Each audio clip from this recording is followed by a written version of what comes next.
नमस्कार दोस्तों, आइए आज हम लोग पढ़ते हैं वर्ल्ड बैंक के कार्य के विषय में। वर्ल्ड बैंक के कौन कौन से कार्य हैं, वर्ल्ड बैंक किस तरह से कार्य करता है। देखिए, वर्ल्ड बैंक का सबसे पहला और जो इम्पॉर्टेंट वर्क है वो है लोन प्रोवाइड करना, लोन देना।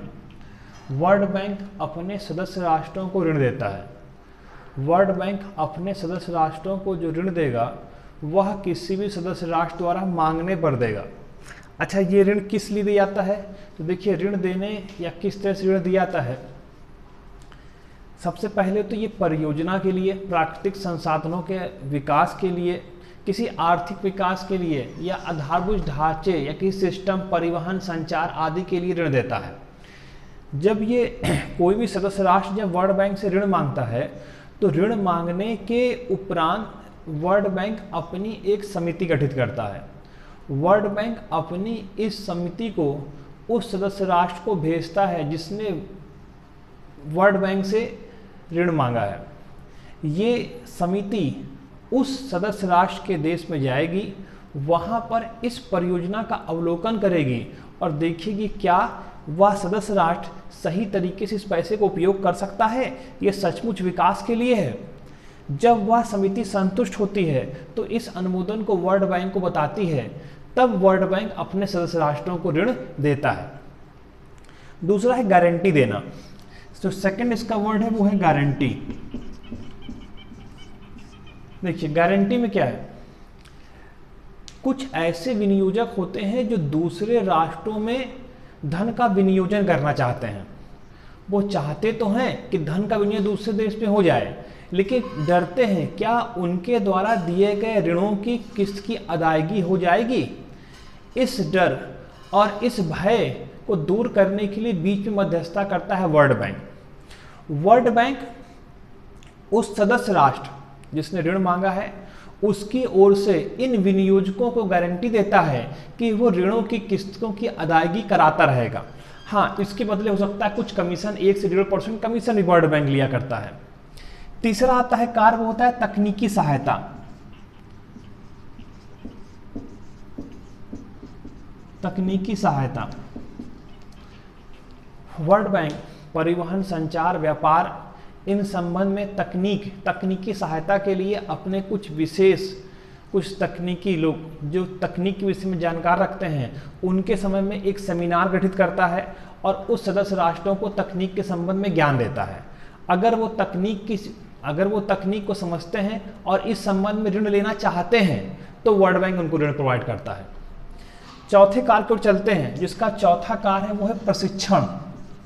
देखिए, प्रशिक्षण के लिए थोड़ा सा याद कर लीजिए। प्रशिक्षण में क्या है, 1955 में बैंक ने वॉशिंगटन में एक आर्थिक विकास संस्थान, इकोनॉमिक डेवलपमेंट इंस्टीट्यूट की स्थापना की। 1955 में वॉशिंगटन में आर्थिक विकास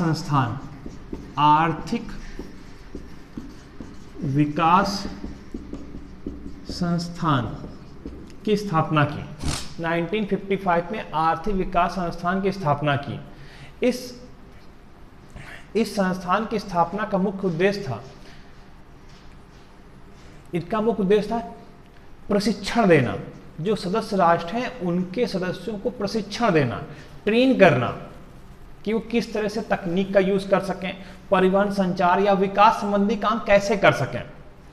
अब इसमें जो सदस्य राष्ट्र हैं, सदस्य देश हैं, उनके 20 अधिकारियों को,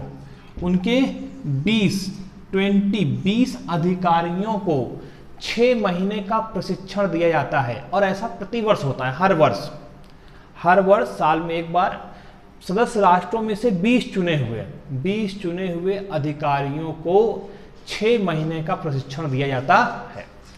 जैसे देखते हैं वर्ल्ड बैंक का एक और जो इम्पोर्टेंट कॉन्सेप्ट है, जब हम लोग पढ़े थे कि वर्ल्ड बैंक की स्थापना का एक जो सबसे मूल कारण था, वो वर्ल्ड बैंक की स्थापना का मूल कारण क्या था, तो कहते हैं उसमें कारण ये भी था कि शांतिकालीन परिस्थितियों को स्थापित करना। अगर वर्ल्ड बैंक किसी शांतिकालीन परिस्थितियों की स्थापना से संबंधित एक कार्य है, वो कार्य यह है क्या, वो है विवादों का हल। विवाद कैसे हो? कहते हैं अगर दो देशों के मध्य किसी प्रकार के अंतर्राष्ट्रीय समस्या या विवाद है तो उनका हल करना। अब इनके हल के संबंध में दो एग्जाम्पल आपको दें। देखिए पहला जो था वो 1956 के करीब था, 1956 में 1956 का एक मतलब विवाद था। विवाद क्या था? विवाद था स्वेज नहर जल बंटवारा, स्वेज नहर के जल का बंटवारा या स्वेज नहर के राष्ट्रीयकरण के संबंध में। राष्ट्रीयकरण, स्वेज नहर के राष्ट्रीयकरण संबंध में था। स्वेज नहर के राष्ट्रीयकरण में ब्रिटेन और संयुक्त अरब अमीरात, ब्रिटेन और संयुक्त अरब अमीरात के बीच विवाद उत्पन्न हो गया।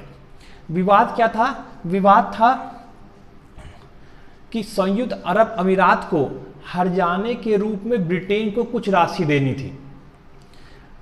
अब संयुक्त अरब अमीरात और ब्रिटेन के बीच मध्यस्थता वर्ल्ड बैंक ने की। वर्ल्ड बैंक ने मध्यस्थता करने के बाद किस्तें प्राप्त कर, संयुक्त अरब अमीरात से किस्तें प्राप्त कर ब्रिटेन को देने की गारंटी ली, तब जाकर ये विवाद खत्म हुआ। दूसरा 1960 में भारत और पाक के बीच, इंडिया और पाकिस्तान, इंडिया और पाक के बीच था। 1960 में इंडिया और पाकिस्तान में, भारत और पाकिस्तान के बीच जो विवाद था वो ये था कि भारत और पाकिस्तान के बीच पंजाब से होकर आने वाली नदियाँ, जो पंजाब की नदियाँ थीं, पंजाब बहने वाली नदियों के जल के बंटवारे के संबंध में था। अब इस विवाद को भी खत्म करने के लिए वर्ल्ड बैंक ने 1960 में मध्यस्थता की और इस विवाद को खत्म किया। तो ये वर्ल्ड बैंक के कुछ इंपॉर्टेंट से वर्क हैं, कार्य हैं। अगली वीडियो